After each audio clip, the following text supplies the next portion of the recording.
Hey, everybody, it's Cynthia Cummins, and we're back for another episode of Real Estate Therapy.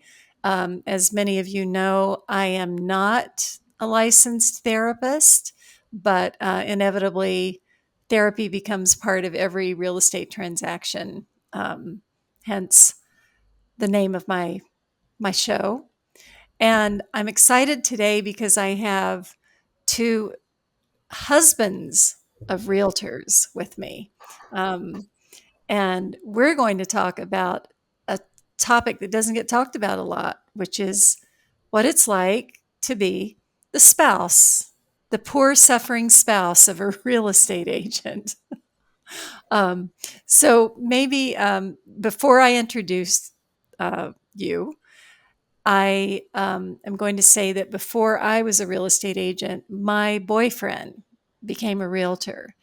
And um, I had never been around any real estate agents. And I think I was pretty much afraid that a realtor might accost me and force me to buy something.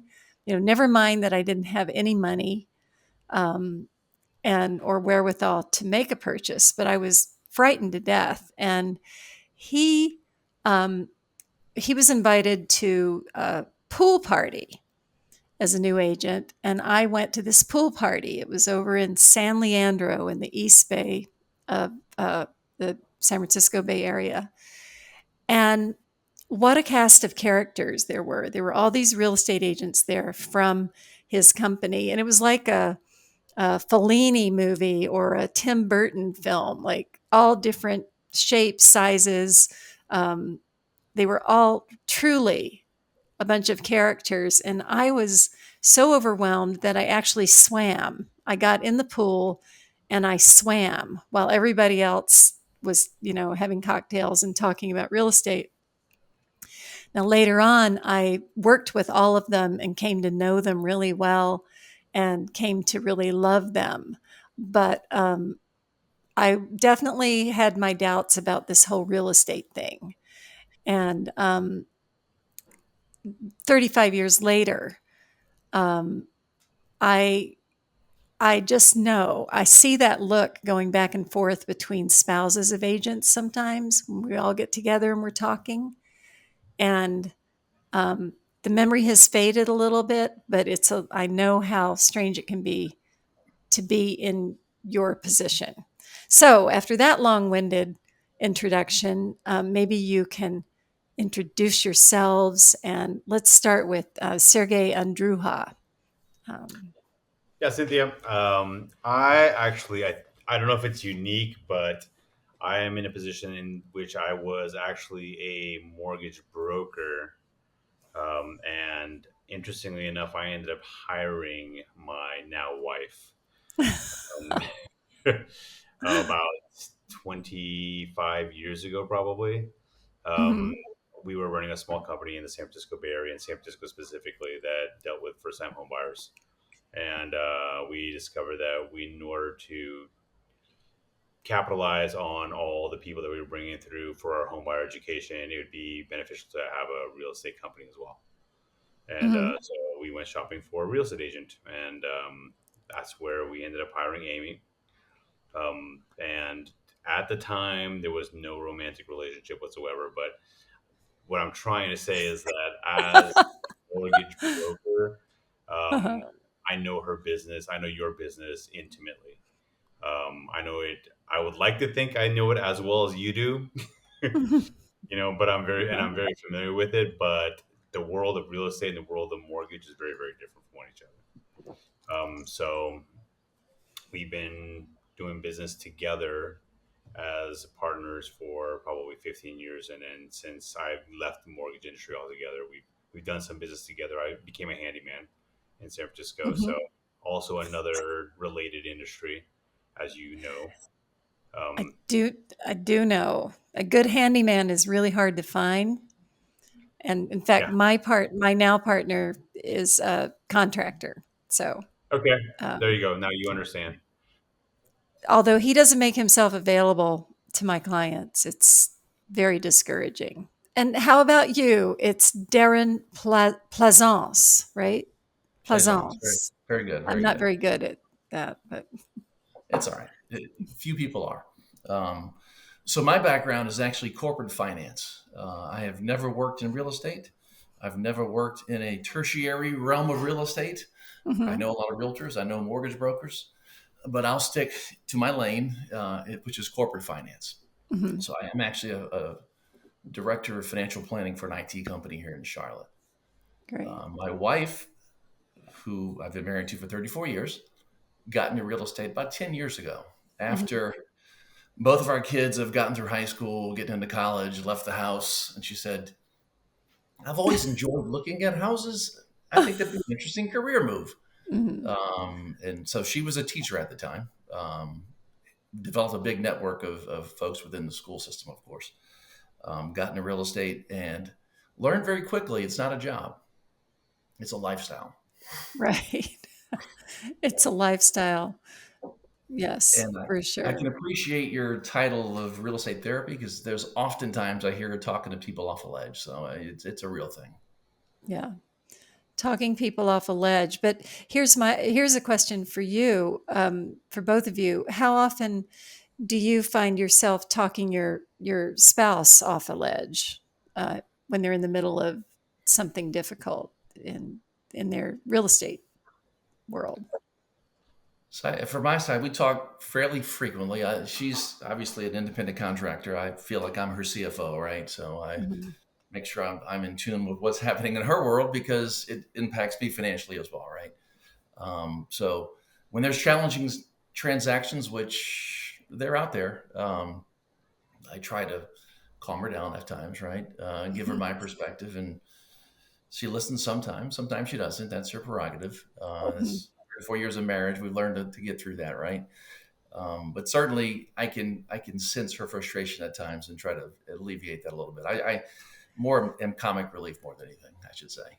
Well, that's it's important to have that kind of support. I know that I often find I'm having to make all these decisions and be, you know, I am the CEO of my little agency, and I just want to be small sometimes. I want to be able to have a little hissy fit and be upset and have my handyman say, "They're there. They're there. It's going to be okay." How about you, Sergey? A Have lot of you the had to same. talk Amy off the ledge? Kind of. I think it's a little bit different because I have so much experience in real estate, and I do understand like the nuance of the contract and the entire transaction. So very oftentimes, we will powwow about specific situations and how they should be approached. She is the guru. She's the best by all means. She understands all the nuance, and especially when you're dealing with clients, like the one thing I've discovered is that a transaction, like transactionally, they're all like there's answers for everything. But when start incorporating, personal like human beings, and everyone has like, yeah, as you said, they've got feelings and they've got emotion and they have thoughts, and those are the things that become the most complicated because that's when, like you said, you have to talk them off the ledge. You've got to figure out exactly how to get them through to the next step. And one of the things I discovered or I've learned from Amy, and I don't have the ability to do it in any way, is she's a firm believer in that it's not her job to talk anybody off a ledge or convince anybody to do anything. It's her job to help them make up their own mind, come up with their own decisions, and regardless of what the outcome is. And that's one of the things I've, because I've worked with so many agents over the years, and I've seen there are pushy agents, there are agents that are very laissez-faire, but I think ultimately it's a really admirable trait to like allow somebody to make up their own mind, especially when you're talking about a real estate purchase, which is, as we all know, the largest single financial transaction that almost anybody participates in their entire lives. Yeah, I mean, I know Amy, so I know that she's an extraordinary advocate for her people. And she's, really thoughtful, smart, skilled, and, Go on, go on.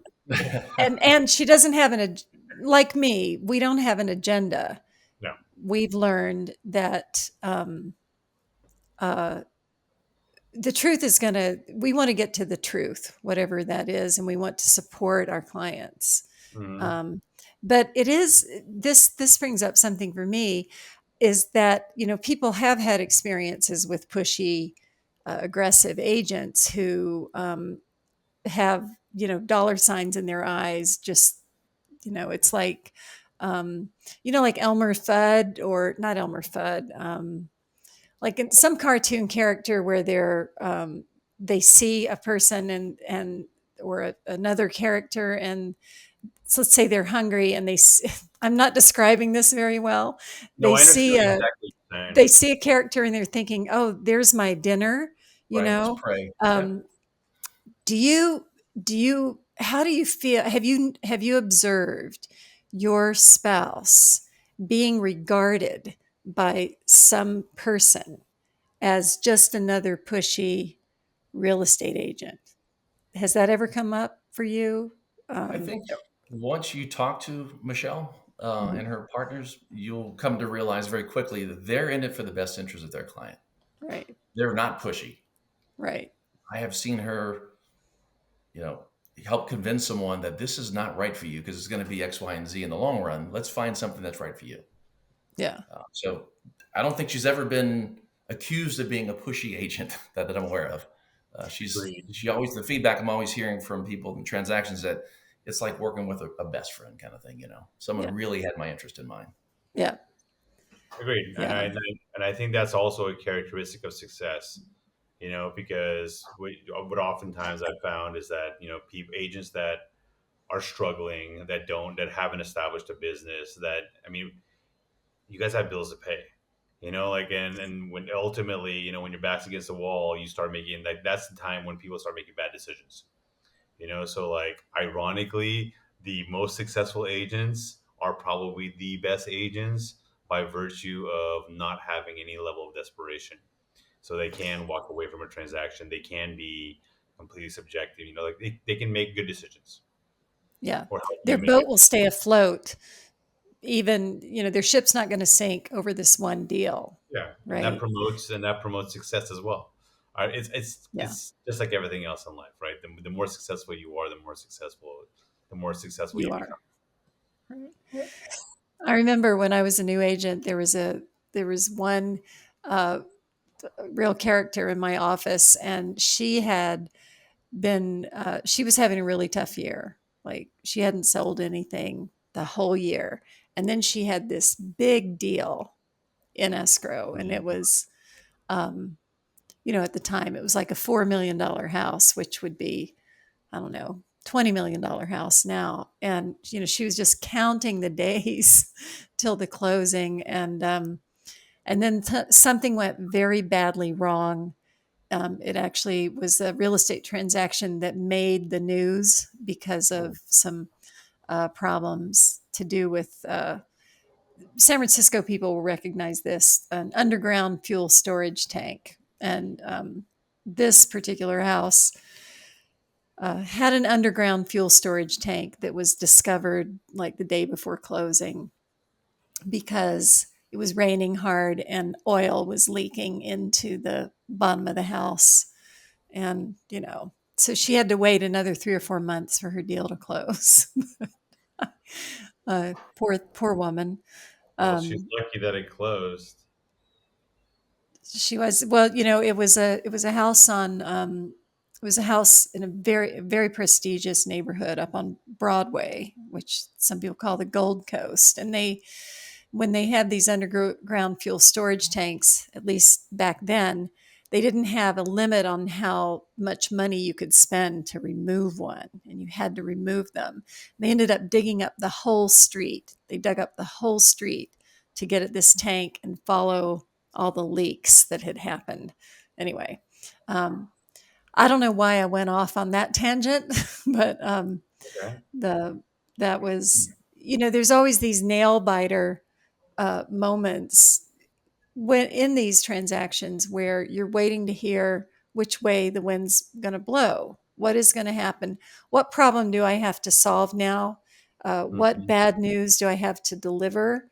And I appreciate that oftentimes my partner is there with me. Like I try not to burden him with too much detail, but I like it when he's rooting for me, you know, when he's there to say, you know, they're there. So I'm sorry that $14 million listing didn't pan out. Yeah. Um, Oof.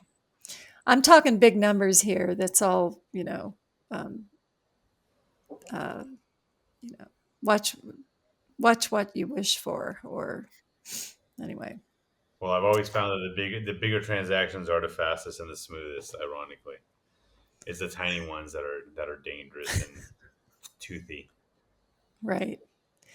So I'm thinking that speaking of small and toothy, that I don't know what grade your Michelle taught as a teacher, but a lot of people get into real estate agent from being educators.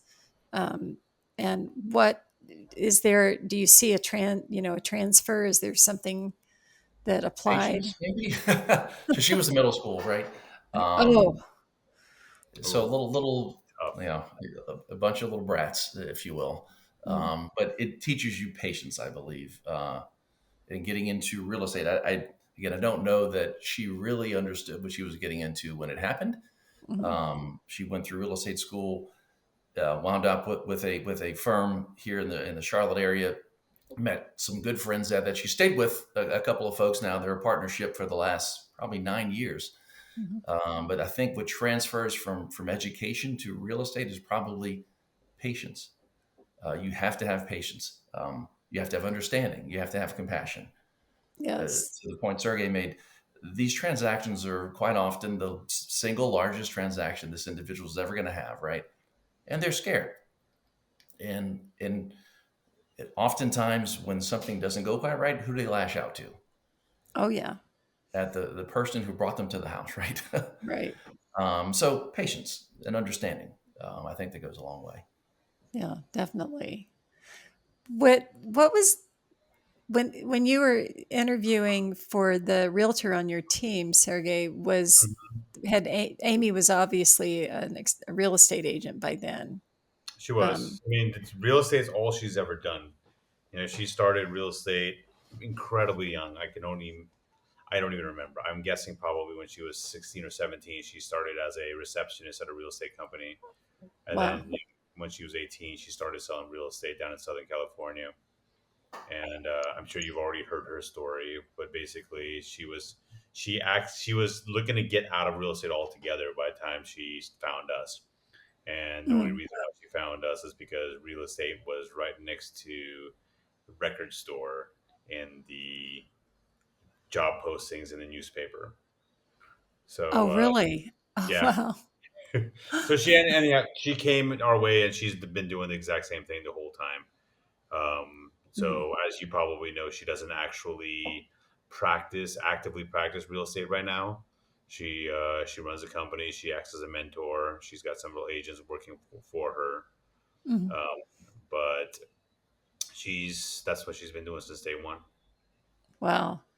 She is the exception because most people, when they come to real estate, have already been through one or two other careers. And I'm always fascinated by the breadth of careers that people have come from. I mean, there's one famous agent in San Francisco who was a professional figure skater, right? Like, um, Hmm. there's artists and musicians and lots of lawyers, lots of former lawyers. Uh, and that's always, I find realtors to be, they're just, everybody has their own personality, their own way of doing the job. They're, they're endlessly fascinating. Um, what do you find? Do you go to, or have you been to social engagements where you were the partner who was coming along, and then there they all are together talking about their deals and what's up? What's that like? We had an event, I guess it was in the fall. One of her mortgage brokers had a party, if you will, down in Charlotte at a restaurant slash bar, or bar that night than restaurant. And I know this individual, the broker, right? So he and I get along swimmingly. But you certainly feel, in my perspective, like a little third wheel, right? Because they've got a lot of common stories. Yeah. I hear them from the outside, Right. but I don't live it day in day out like they do. So I just, hey, what can I get you a drink? Can I get you some food? I'm just there to serve at that point. Uh, Try to be Right. the trophy husband, if you will, but I fail at that quite often. Um, Yeah. so my job is to support where I can, but it does feel. I don't feel like a third wheel per se, but it certainly I feel like I'm a little bit on the outside looking in, right? Right. It's there. That's one of the peculiar things when there is a group of realtors. I think people can feel like they're talking another language. Um, just the same way that a lot of times when a real estate agent goes to somebody's house for dinner, it's not unusual to say, like to give oneself a house tour or or to say, yeah, how much did you spend on that, or where did you get that, where did you get that thing? um, how about you, Sergey? What was your experience with being around? I mean, you were in the business, Once so again, like I said, I had a unique position of being in the business as well, and it's not that unique.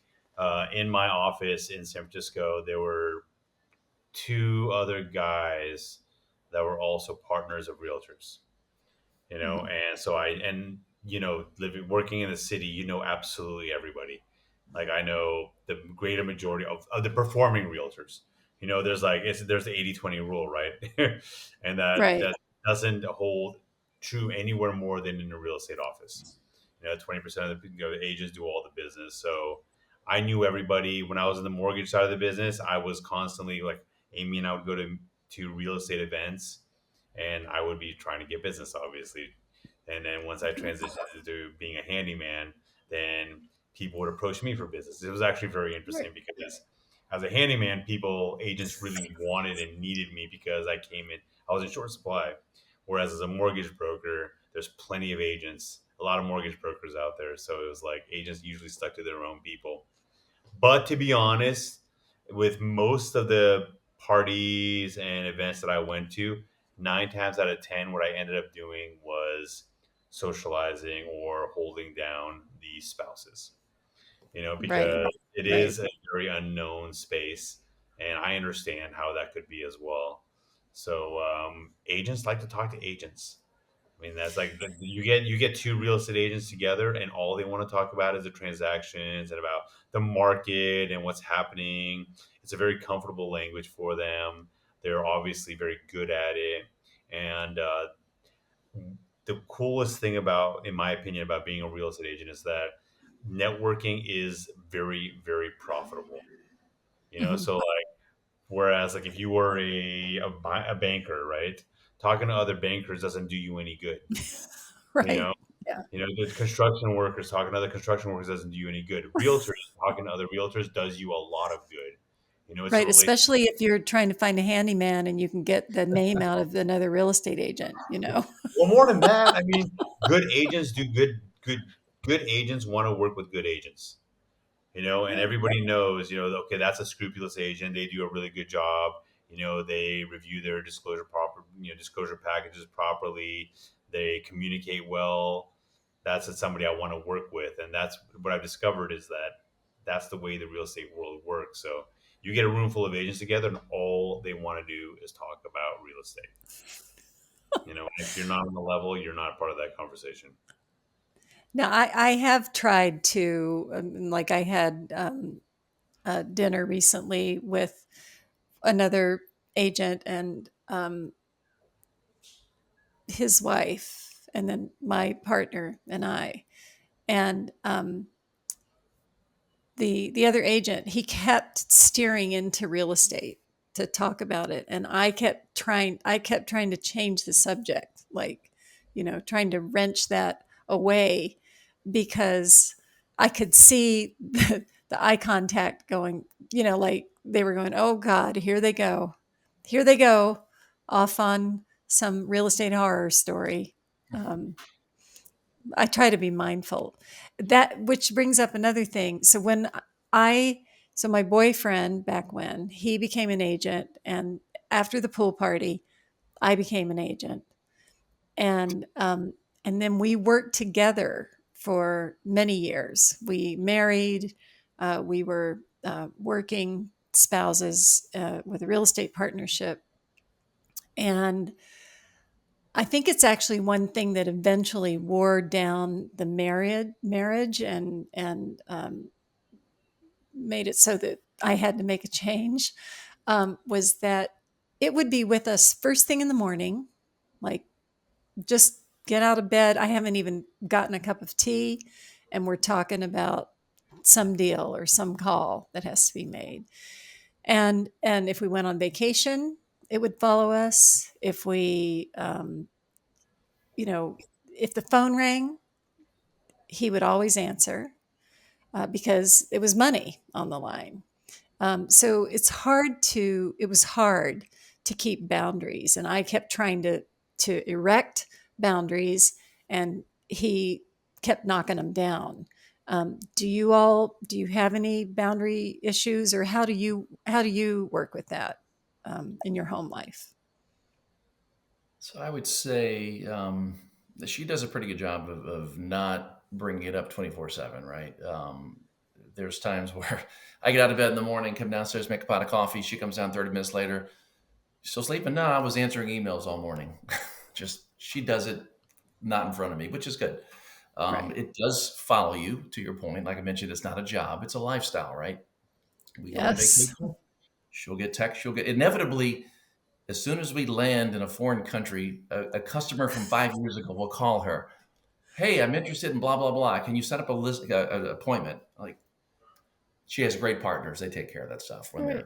they balance each other. But I think she does a good job of not keeping it on the kitchen table all the time, right? We talk about a lot of transactions, right? It's unload a little bit. I'll help you out where I can. I'll give you my thoughts, and but it's not a 24/7 in our house, and it's not because I put up boundaries. It's just she's my biggest fan. I'm her biggest fan, and we support each other. We know where to draw That's the line, good. right?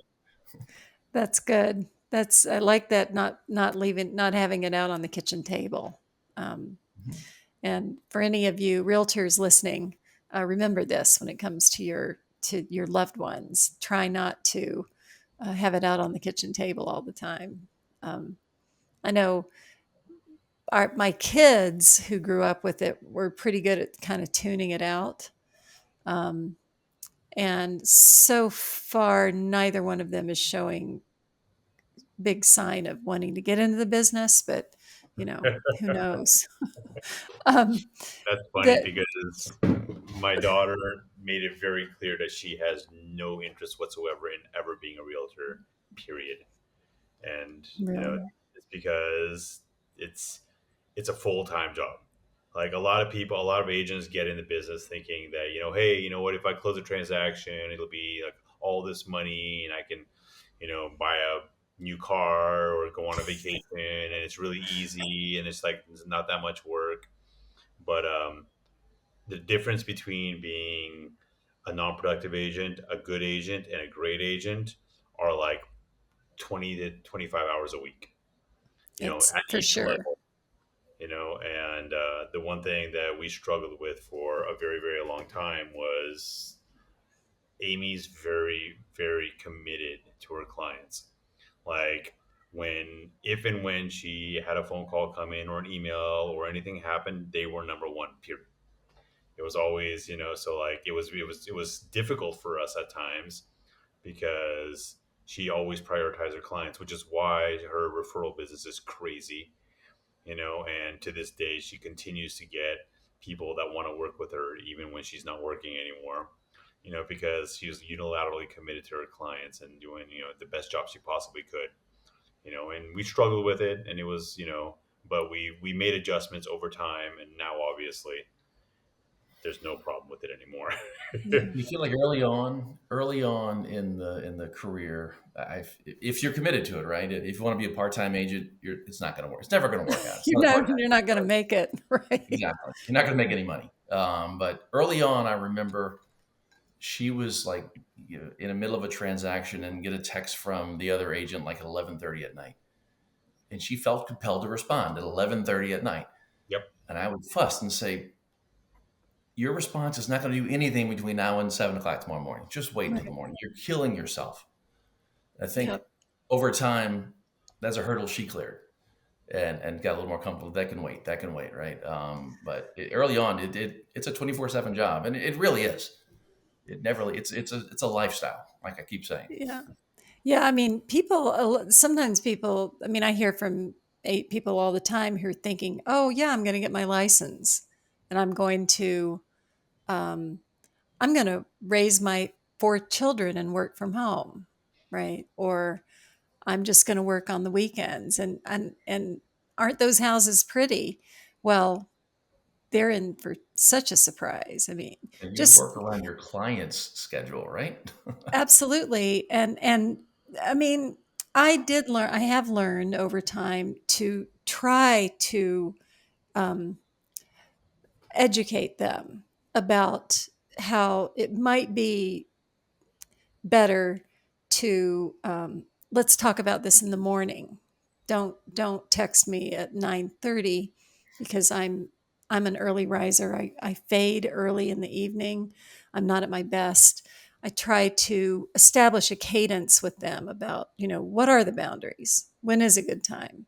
Um, but every now and then I'll still run into a client who, and this is a little bit, uh, I see a lot of this with millennial buyers now, not to malign them, but they text as fast as they think. And, or it's like they have a Zillow IV hooked up so that the minute something new hits the market, I'll get a text saying, what about this house? When are they taking offers? Can I see the disclosures? And I'm like, slow down here. You haven't seen it yet. Mm. It's 1 a.m. on Friday. Um, but I mean, I remember as a new agent, I just thought about it, talked about it, slept with it, woke up with it. All my friends were realtors.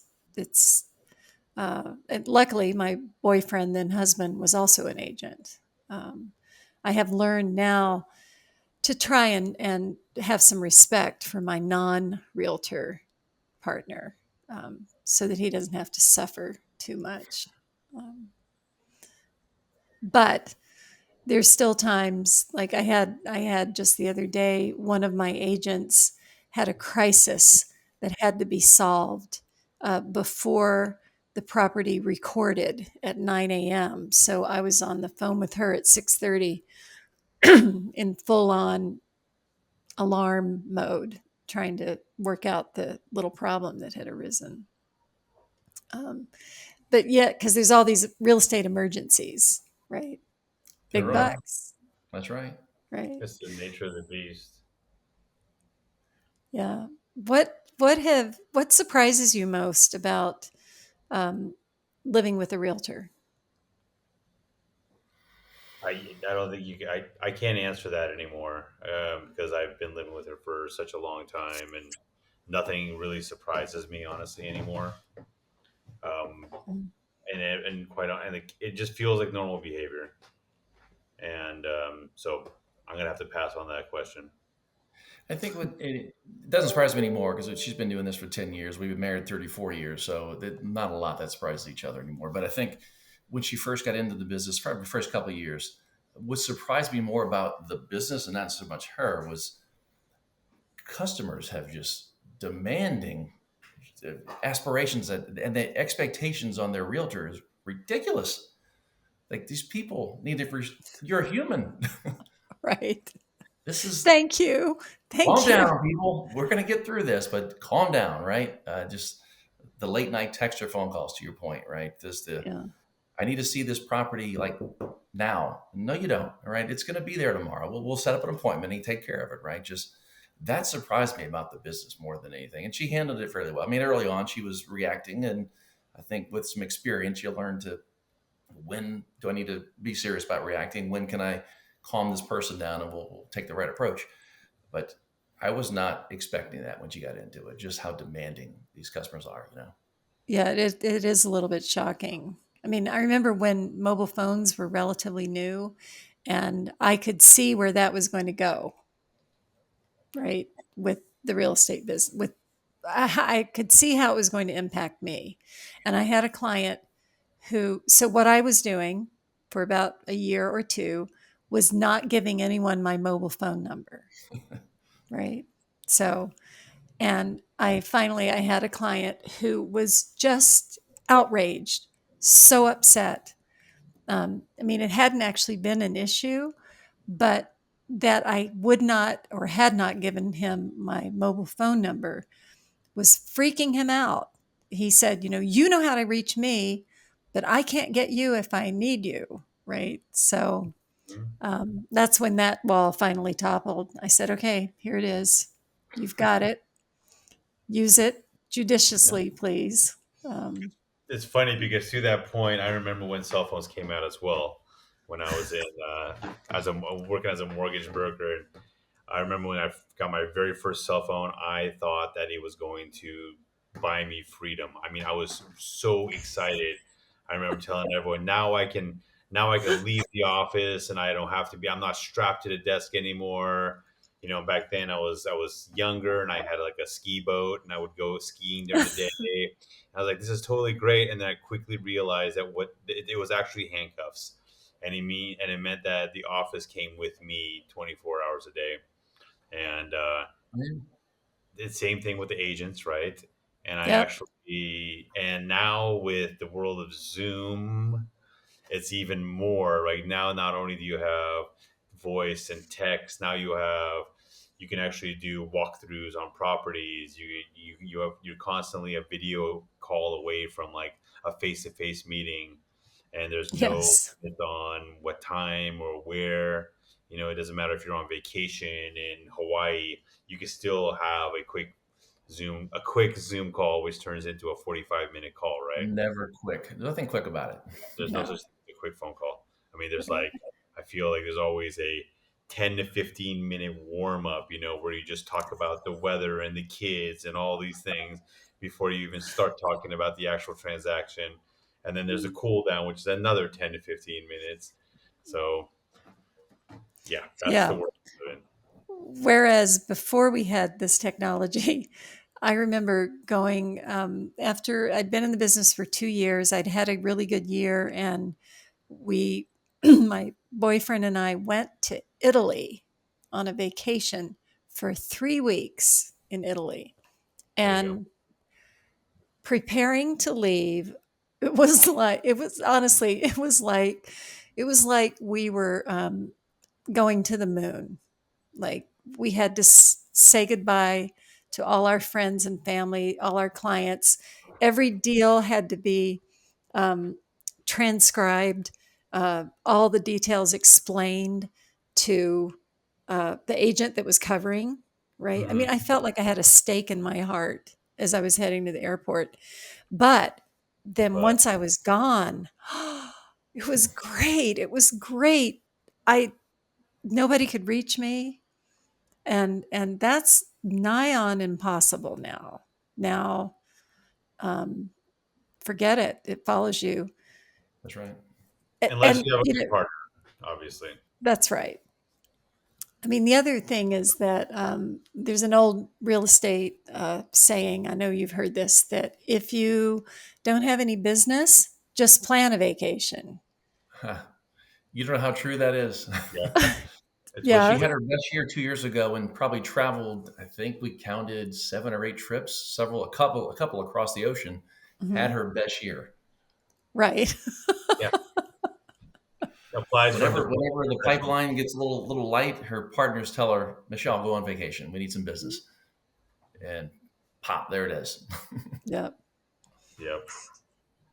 But you can't pretend that you're going on vacation. You have to actually commit. You have to put down a non-refundable deposit on, that villa in the Alps. I've never gone to a villa in the Alps. I'm joking, but Airbnb or Best Western, that's more. my speed. Um, is there any, do you have advice for anybody who's maybe they're in a relationship or they've met someone who's a realtor and they're thinking they're interesting and maybe they'd like to get to know them better? Any caution or advice that you would share? I don't know. Well, Caution, maybe advice would be, understand that what that individual is doing is more than just a regular job, right? And you need to support that. There'll be times when you're out in a restaurant and their phone's going to ring and they're going to say, "I need to take this." And you understand it. It happens. Right. Just support it. Be supportive. That's all I can say. Yeah. Um, Things will work out. yeah, and also I think it's important to just pay attention and recognize that it's a real job. Yeah. It's not a Thank pastime. you. It's not just something you do on the side. If you're a committed realtor, you're a committed realtor. You're just the same as being a a director of finance or a contractor or anything else. It's a professional position, and it takes a lot of time. It's actually much more difficult, in my opinion, than a lot of like salaried positions because you're a self driver. You're responsible for not only generating your own business but closing your own business and maintaining. You're your own marketing executive. You do everything, and it's a lot Right. of work. It's a serious commitment if they're serious about being a realtor, and uh, Yep. and also just buckle up and recognize that weekends are off the table. I think Yep. that's the most serious thing that people have to recognize, because for the majority of people that work for somebody or work in a 9 to 5, weekends are their time off. That's when they go on vacation. That's when they go skiing, or all the soccer games with the kids and so forth. And as a realtor, that disappears for the most part. Unless you're very, very, very skilled at building boundaries that may potentially damage your business. you know Weekends and late hours are off the table. Yep. Yeah. I mean, with some experience and longevity and other team members, it's possible to Yep. get so that you don't have to be ultimately around. ultimately, but But at the beginning you can't let anybody else shoulder that weight. there's no way. I mean, I like to joke and say, I mean, we make house calls, literally, right? We're like, I mean, but we don't charge by the hour like a lawyer or a doctor or even a therapist, right? I mean, when you go see your therapist, your time is up, right? If you want to have a little more therapy, you've got to pay for another hour and schedule it in advance. Whereas with a realtor, it's quote free until they actually close, which is, the expense of the job is crazy. Yes, we get the big bucks, but I mean, Sergey, all the stuff that we're paying errors and omissions insurance, our own FICA, we're paying for MLS and other memberships and our car, our everything. No, it's a commitment. Like I said, I see a lot of people come and go, but if you're committed, you're willing to sacrifice a lot, you can be very successful in real estate. Yeah. I mean, I I go back and forth between being enjoying and not liking the seamlessness of it. Like I'm not like Fred Flintstone at the end of the day, you know, pulling that bell and yabba dabba doing home, right? I'm there my work just creeps into everything and then it flows out. It's like the tide. Um, and I think some people can't handle that, but Yeah. um, If you're looking for a 9 to 5 job, this is not the one, right? I'm fortunate that come 5:30, 6 o'clock, I shut my laptop down. I walk out of my office here, and then I'm done. Right, I may get an occasional IM chat that I respond to, but for the most part, I'm done. Weekends, pretty much. do what I need to do what I want to do, and oftentimes, as you guys are fully aware, that's when clients want to see properties is around their schedule, right? Right, And so exactly. if you begin to date a realtor, my advice is you need to be flexible with time because the job will suck it all up. Right. And you have to guard your time to be sure you don't give it all Yeah. away And to to your point, um, teams. She's got some great partners that she works with that they help each other immensely. yeah. Yeah, I And I know feel like that us. Oh, sorry. Go ahead. no, please. Oh, I was going to say, I feel like that's been a development in the real estate industry in the last probably 5 years, specifically since like right before COVID, maybe, Mhm. where the concept of team has really grown significantly. Like there were very few team. I remember very few teams, maybe 10, 15 years ago. Whereas now I know very few agents that don't belong to a team, where they're able to share their time and share their resources in order to allow themselves more space to balance their, that live life balance, right? Or live work balance. Yeah. It's become more and more important, and that's awesome.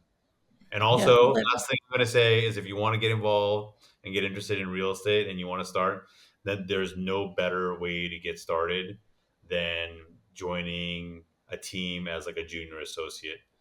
Doing it by yourself is is an impossible battle, but working with somebody, a successful agent, working as somebody's sidekick, if you want to call it that, it's not glamorous, but that's the way you learn the most. Yeah. I mean, I remember starting out new. I didn't I didn't know anybody here in San Francisco. Um, I had my Volkswagen Dasher and a little money in savings, and I had lost my job in public relations, and um, I had to just work all the time to try and meet people and get established. Hmm. It is easier when you can be part of a team and stand on other people's shoulders and watch how it's done and have someone you can turn to when you have a question, right? Uh, Yeah, nothing wrong with that. Mhm. so we're just about out of time. Well, thank you both so much for being here, and I hope that all of your spouse's real estate adventures are pleasant. Thank you both. Thank you. Well, thanks for your time. Good fun.